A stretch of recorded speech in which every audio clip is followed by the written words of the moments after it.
Hello, good morning विद्यार्थी मित्रो. Cash बजेटमधला practical क्रमांक 6 या ठिकाणी आपण 6 पाहणार आहोत. पेज नंबर 36 पान नंबरवर बघा. प्रॅक्टिकल क्रमांक 6 कॅश बजेटवरती एक एक्झाम्पल प्रिंट केलेला आहे. वही उघडा आणि वहीमध्ये पहा, समोर ठेवा. पाहूया प्रॅक्टिकल क्रमांक 6 cash budget. Prepare cash budget of Neelam company limited for April, may and June 2017 using the following information. खालील दिलेली माहिती वापरून एप्रिल, मे अँड जून या 3 महिन्याचा कॅश बजेट आपल्याला तयार करायला सांगितलेलं. आता इथं माहिती दिलेली आहे म्हणून आपण दिलेल्या माहितीवरून कॅश बजेट तयार करतो. पण मित्रांनो, आपल्यानंतर एखाद्या व्यवसायामध्ये नोकरीला लागलो, जॉब करीत असो आणि त्या ठिकाणी जर आपल्याला कॅश बजेट तयार करायचं असेल तर अशा प्रकारची माहिती, प्रॉब्लेम, एक्झाम्पल आपल्यासमोर नसेल. त्यावेळेला काय असेल तर आधीचं जो काय रेकॉर्ड असेल त्या रेकॉर्डनुसार ती माहिती गोळा करायची आणि नंतरच आपल्याला त्याच्यावरून कॅश बजेट तयार करावा लागतो. म्हणजे आधी कोणत्या मार्गाने किती प्राप्ती झाली होती, कुठल्या महिन्यात, त्या महिन्यात किती खर्च झाला होता, पेमेंट कुठले केले होते, त्याच पद्धतीने महिना कुठला आहे, कुठल्या महिन्याचा बजेट तयार करायचा आहे हे महत्त्वाचं आहे. आणि मग त्या महिन्याचा अपेक्षित सेल्स, अपेक्षित खरेदी, अपेक्षित पेमेंट्स विचारात घेऊन आपल्याला तो बजेट करावा लागतो. या अंदाजित आपला कॅश बजेट आहे. तर या ठिकाणी आपल्याला माहिती दिलेली आहे नीलम कंपनीची आणि या नीलम कंपनीवरून आपल्याला कॅश बजेट तयार करायचा आहे. जानेवारीपासून जूनपर्यंत अपेक्षित विक्री, परचेस, वेजेस आणि एक्सपेन्सेस होणारे खर्च आहेत. त्याच्यानंतर अदर इन्फॉर्मेशनमध्ये दिलेलं आहे. First point 10% of the purchases, 10% खरेदीचे, अँड 20% ऑफ सेल्स आणि विक्रीचे 20% आर फॉर कॅश, म्हणजे रोखीने 10% खरेदी आणि रोखीने 20% विक्री. अशा पद्धतीचे अदर इन्फॉर्मेशन आपल्याला दिलेले आहे. त्याच्यानंतर second point, the average collection period of the company is 1 month. The average collection period of the company, म्हणजे जो कलेक्शन होणार आहे तो कलेक्शन 1 महिने. म्हणजे कंपनी जो कलेक्शन करणार आहे, म्हणजे विक्री 80% उधारीची विक्री असेल आणि ते 80% पैसे आपल्याला केव्हा मिळणार आहेत कंपनीला, नीलम कंपनीला 1 महिन्याने क्रेडिट सेलचे आपल्याला कलेक्शन करता येईल, म्हणजे कलेक्शन फ्रॉम डेटर. त्याच्यानंतर तिसरा पॉईंट म्हणतोय credit purchases are paid off regularly after 1 month. Credit परचेसच्या बाबतीत या ठिकाणी म्हटलं आहे 10% of the purchases are for cash, म्हणजे 10% परचेस जे आहे ते 10% कॅशवरती आहे. म्हणजे एप्रिल महिन्यात 60,000 रुपयाची जर खरेदी या ठिकाणी दाखवलेली असेल तर फक्त 10% एप्रिल महिन्यात द्यायचे आहेत आणि बाकीचे राहिलेले 90% credit purchase are paid off regularly after 1 month, म्हणजे राहिलेले 90% पुढच्या महिन्यात द्यायचे आहेत. त्याच्यानंतर बघतोय चौथा point, wages are paid half monthly. वेजेसचं या ठिकाणी दाखवलेला पेमेंट तो हाफ मंथली, म्हणजे एप्रिलचे 24,000 रुपये मजुरीचे या ठिकाणी पेमेंट्स दाखवलेले आहेत अंदाजे. त्यातले 15 दिवसाचे म्हणजे 12,000 रुपये त्याच महिन्यात द्यायचे, राहिलेले 12,000 पुढच्या महिन्यात. पुढे rent of ₹500 included in expenses is paid monthly. हा जो रेंट आहे, भाडा, हा ह्या एक्सपेन्सेसमध्येच इन्क्लुडेड करून दाखवायचा आहे मंथली, म्हणजे त्या महिन्याचा त्याच महिन्याला. म्हणजे एप्रिलमध्ये 7,000 एक्सपेन्सेस प्लस रेंट 500, म्हणजे 7,000 प्लस 500 7,500. इथे 6,000 प्लस रेंट 500 6,500. इथे 5,000 प्लस 500 रेंट इन जून. अशा पद्धतीचं एक्झाम्पल आपल्याला या ठिकाणी दिलेलं आहे आणि दिलेल्या एक्झाम्पलवरून आता आपण कॅश बजेट तयार करायचं आहे. कसा तयार करायचा आहे, आपण आधीचे 5 एक्झाम्पल पाहिलेले आहेत. आपण एक्झाम्पल नंबर पाहतोय 6, सोल्युशन. अशा प्रकारे कॅश बजेट आपण आखलेला असेल, फॉर्मॅट आखलेला असेल आधीच. तर आता कशा पद्धतीने सोडवला जाईल हे आता आपण या ठिकाणी पाहतोय. वरती Neelam company limited Pune cash budget तयार करतोय. पर्टिक्युलर्स एप्रिल मे जून 3 महिन्याचा आपल्याला या ठिकाणी कॅश बजेट तयार करायला सांगितलं आहे, म्हणून एप्रिल मे आणि जून घेतोय. त्याच्यानंतर सुरुवात करताना opening cash and bank balance या ठिकाणी दिलेले आहे. तर बघा एक्झाम्पलमध्ये शेवटचा पॉईंट अदर इन्फॉर्मेशनमधला cash and bank balance as on 1 April was ₹25. म्हणजे कॅश अँड बँक बॅलन्स या ठिकाणी एप्रिलचे घ्यायचे 25,000.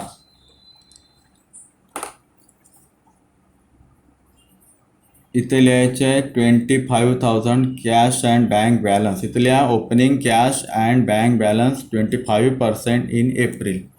त्याच्यानंतर रिसिप्ट म्हणजे एप्रिल महिन्यामध्ये या नीलम कंपनीकडे कोणत्या कोणत्या मार्गाने पैसे येणार आहेत तर एक्झाम्पलमध्ये दिलेलं आहे बघा. कॅश रिसिप्ट सुरुवातीला येणार आहे विक्रीपासून. आता विक्री किती दाखवले बघा.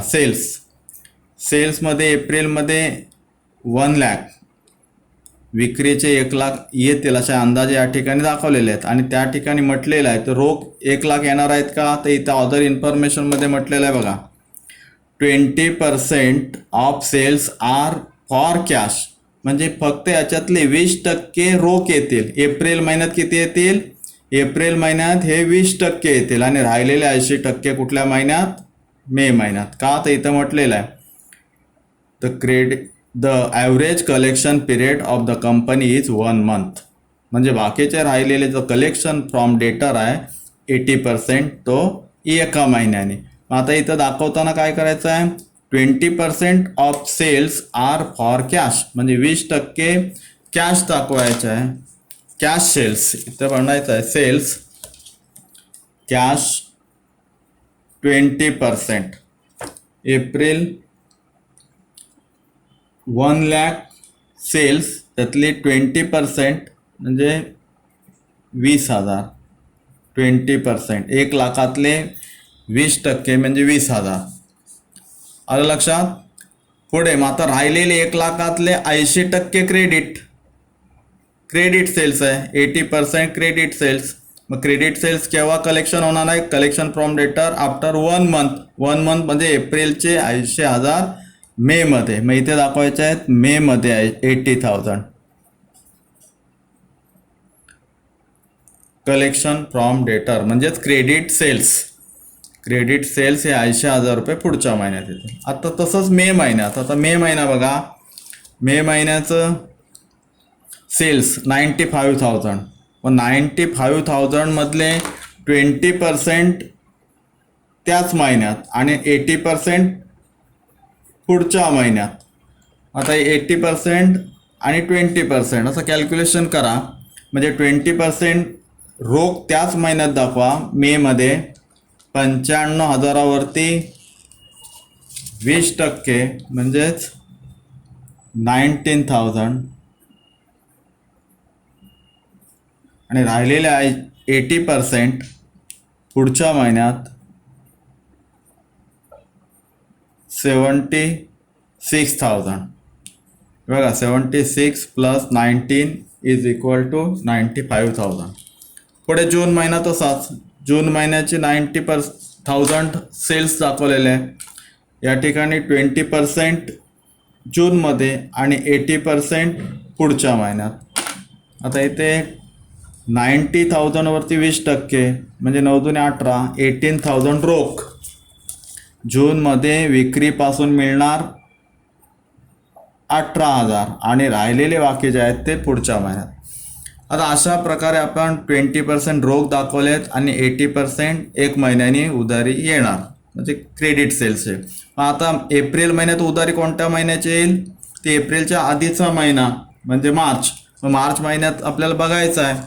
मार्च महिन्यामध्ये 85,000 सेल्स दाखवलेला आहे. त्यातली 20% मार्चमध्ये आणि 80% एप्रिलमध्ये. मग आता एप्रिलमध्ये आपल्याला घ्यायचे आहेत 85,000वरती 80% 80% म्हणजेच 60 68,000 हे झाले 80%, 68,000.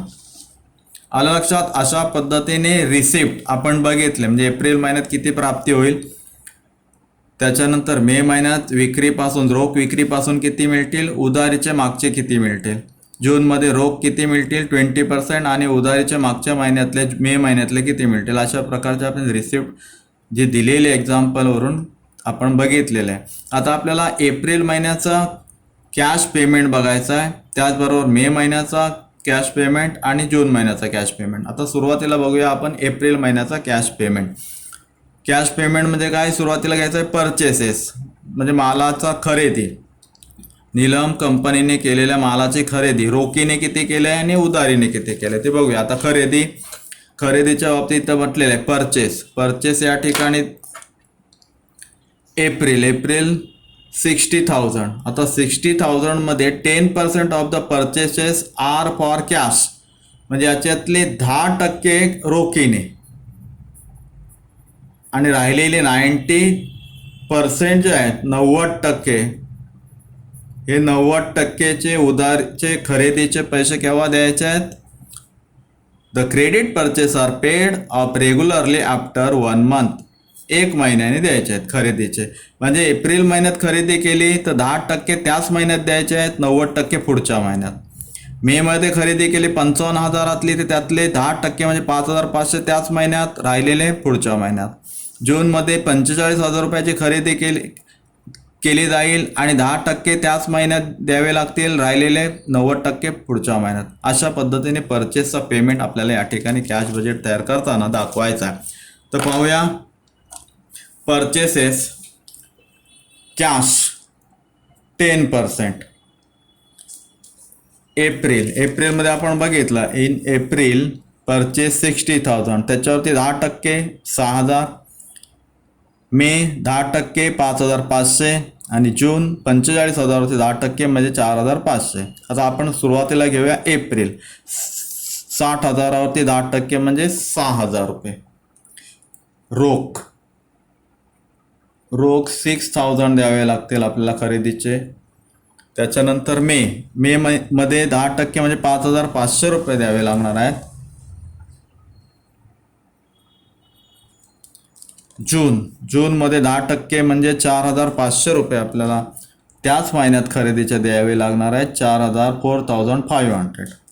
आणि आता राहिलेले खरेदीचे पैसे केव्हा द्यायचे आहेत, तर इथं बघितला credit purchase are paid off regularly after 1 month, म्हणजे 1 महिन्याने आपल्याला ते द्यायचे आहेत. तर राहिले याच्यातले 90%, 6,000 त्याच महिन्यात दिले, राहिलेले 90% जे आहेत म्हणजे किती राहिले, 60,000मधून 6,000 दिले, राहिले आता 54,000 ते पुढच्या महिन्यात द्यायचे आहेत. एप्रिलचे मे महिन्यात 54,000 आफ्टर 1 month,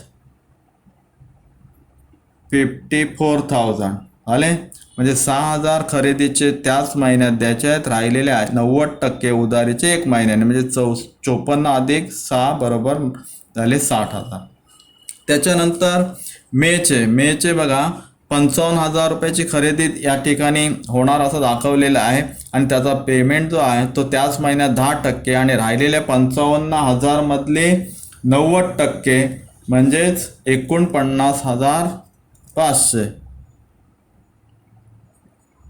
49,500 पुढच्या महिन्यात द्यायचे. हे खरेदीचे 1 महिन्याने 90% द्यायचे आहेत. मग आता या ठिकाणी एप्रिलमध्ये कुठल्या महिन्याचे उधारी द्यायचे आहे 1 महिन्याचे, तर एप्रिलच्या आधीचा महिना जो आहे मार्च. आता मार्च महिन्यात या ठिकाणी दाखवलेला आहे परचेसेस.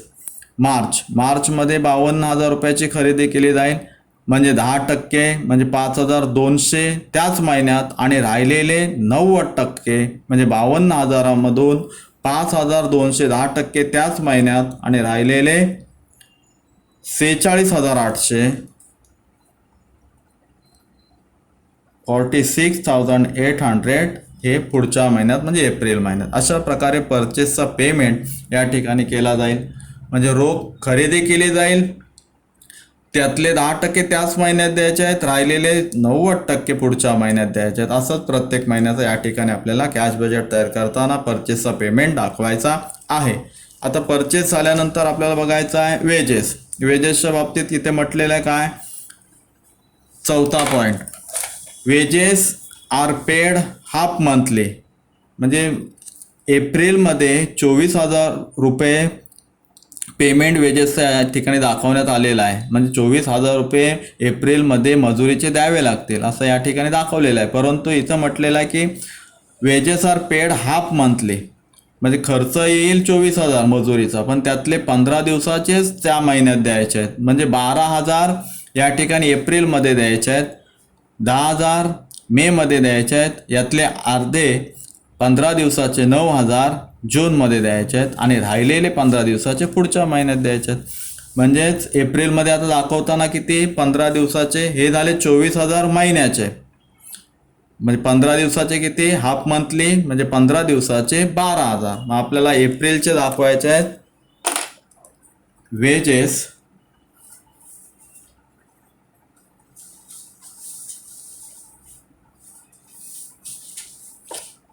हाफ मंथ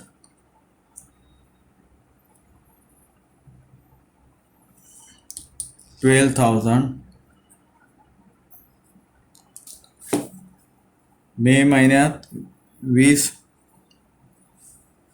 मधले अर्धे म्हणजे 10,000 15 दिवसाची, जूनमध्ये 18,000 दाखवले, त्यातले 9,000 अर्ध्या महिन्याची. आता राहिलेली 12,000 जे आहे वेजेस ही पुढच्या महिन्यात, नेक्स्ट हाफ मंथ, ही 12,000 राहिलेली पुढच्या 15 दिवसात द्यायचे आहे. यातली 10,000 राहिलेली पुढच्या महिन्यात दिली जाईल. मग आता इथे राहिलेली कुठली दिली जाईल, एप्रिल महिन्यात. ते एप्रिलच्या आधीचा महिना बघायचा आहे, मार्च. मार्चमध्ये वेजेस 22,000, म्हणजे 11,000 त्याच महिन्यात, 11,000 पुढच्या महिन्यात, म्हणजे कुठल्या महिन्यात, एप्रिल महिन्यात. 11,000 ही या ठिकाणी आपल्याला दाखवायचं आहे पुढच्या महिन्यात. चला, वेजेस. पुढे एक्सपेन्सेसच्या बाबतीत म्हटलेलं आहे काय, तर इथे and rent of ₹500 included in expenses is paid monthly. हा जो एक्सपेन्सेस आहे त्या एक्सपेन्सेसमध्ये 500 रेंट इन्क्लुडेड करायला सांगितलेत, मिळवलेले आहेत असं समजून ते मंथली म्हणजे त्याच महिन्यात त्याचा पेमेंट केला जाईल असं आपल्याला दाखवायचं आहे कॅश बजेट तयार करताना. मग यायचं expenses included rent,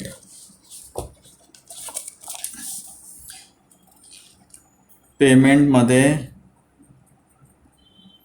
expenses plus rent 500. त्याच महिन्यात हा खर्च आपल्याला दाखवायला सांगितलेला. आता expenses April 7,000 plus 500 7,500. April 7,500. 6,000 मेचा 6,000 plus 500, 6,000 plus 500, 6,500. जून 5,000 प्लस 500, 5,000 प्लस 500. अशा पद्धतीने एक्सपेन्सेस आपल्याला या ठिकाणी एक्सपेन्सेसचा आणि रेंटचा पेमेंट दाखवायचा आहे. पुढे कॅश अँड बँक बॅलन्स हे आपण घेतलेला आहे सुरुवातीला. म्हणजे आता दिलेली सगळी माहिती आपण विचारात घेतलेली आहे, त्या पद्धतीने त्या महिन्यामध्ये रिसिप्ट अँड पेमेंट आपण दाखवलेले आहेत. आता पाहायचं आपल्याला प्रत्येक महिन्यात किती रिसिप्ट आणि किती पेमेंट आणि क्लोजिंग बॅलन्स एस्टिमेटेड. तर या ठिकाणी आपण बघायचं आहे, सुरुवातीला रिसिप्ट एप्रिलची टोटल मारायचं आहे. 25,000, 20,000, 68,000 इज इक्वल टू 1,13,000. 1,13,000.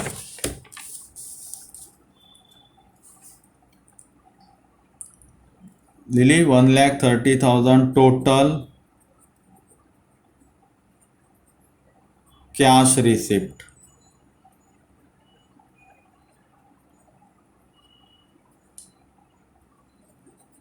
ए म्हणतो आपण. ए पहिली टोटल रिसिप्टचे टोटल 1,13,000 म्हणजे एप्रिल महिन्यात 1,13,000 एवढे पैसे व्यवसायाकडे येणार आहेत वेगवेगळ्या मार्गाने, म्हणजे रोखीचे, विक्रीचे, उधारी विक्रीचे, त्याचबरोबर शिल्लक असलेली बँकेत आणि कॅश 25,000, अशा पद्धतीने 1,13,000. आता एप्रिल महिन्यात जो अंदाजे खर्च या ठिकाणी पेमेंट दाखवलेला आहे तो बघा. Cash purchase 6,000, payment to creditor म्हणजे credit purchase 46,800, wages half monthly 12,000 आणि आधीची वेजेस नेक्स्ट मंथला घ्यायचे 11,000, 7,500 फॉर एक्सपेन्सेस अँड रेंट. असं टोटल करायचे पेमेंटची 83,300. 83,300 टोटल. इथल्या total cash payment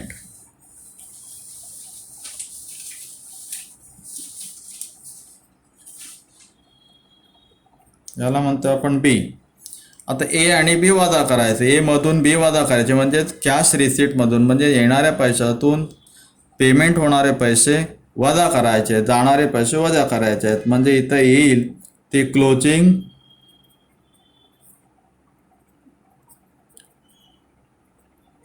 estimate cash balance. 1,13,000 मधून 83,300 वजा करायचे म्हणजेच येतात 29,700.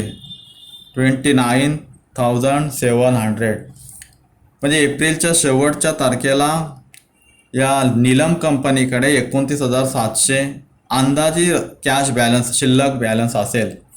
त्याच्यानंतर हीच बॅलन्स एप्रिलची एंडिंगची बॅलन्स ही मे महिन्याच्या शेवटच्या दिवसाची ओपनिंग बॅलन्स 29,700. 29,700. आता करायचं आहे मे महिन्यामध्ये किती कॅश रिसीट होणार आहे, रोख प्राप्ती किती होणार आहे, तर 29,700, 19 आणि 80 याची टोटल करायची आहे 1,28,700. म्हणजे मे महिन्यामध्ये प्राप्ती होणार आहे रोख प्राप्ती 1,28,700. त्याच्यातून मे महिन्यात होणारा खर्च जो आहे अंदाजे खर्च तो वजा करायचा आहे. म्हणजे मे महिन्यात कॅश परचेसेससाठी 5,500 खर्च, उधारीचे मागच्या महिन्याचे 54,000, त्याच्यानंतर वेजेस अर्ध्या महिन्याची त्याच महिन्यातली 10,000, मागच्या महिन्यातली 12,000, त्याचबरोबर एक्सपेन्सेस अधिक रेंट 6,500. म्हणजे या महिन्यातला टोटल पेमेंट करावा लागणार आहे कंपनीला 88,000. 88,000 असाला पेमेंट. म्हणजे रिसिप्टमधून पेमेंट वजा करायचा आहे 40,700. 40,700 ही झाली closing estimated cash balance of the end of the May. त्याच्यानंतर हीच opening balance of 1 June 40,700. 40,700. 40,700, 18,000, 76,000. Total 1,34,700.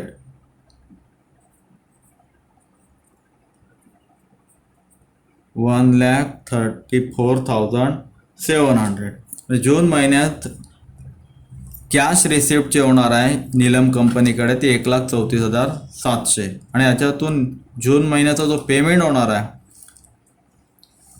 4,500, 49,500, 9,000, 10,000 अधिक एक्सपेन्सेस आहेत रेंट 5,500. टोटल 78,500. रिसिप्टमधून पेमेंट वजा करायचे आहे 56,200. म्हणजे ही झाली जूनची क्लोजिंग एस्टिमेटेड कॅश बॅलन्स. म्हणजे जूनच्या शेवटच्या तारखेला 26,200 या नीलम कंपनीकडे असणार आहे. अशा पद्धतीने हा सोल्युशन क्रमांक 6 या ठिकाणी आपला पूर्ण झालेला कंप्लीट झालेला एक्झाम्पल नंबर कॅश बजेटचा 6वा कंप्लीट झालेला आहे. ओके, धन्यवाद.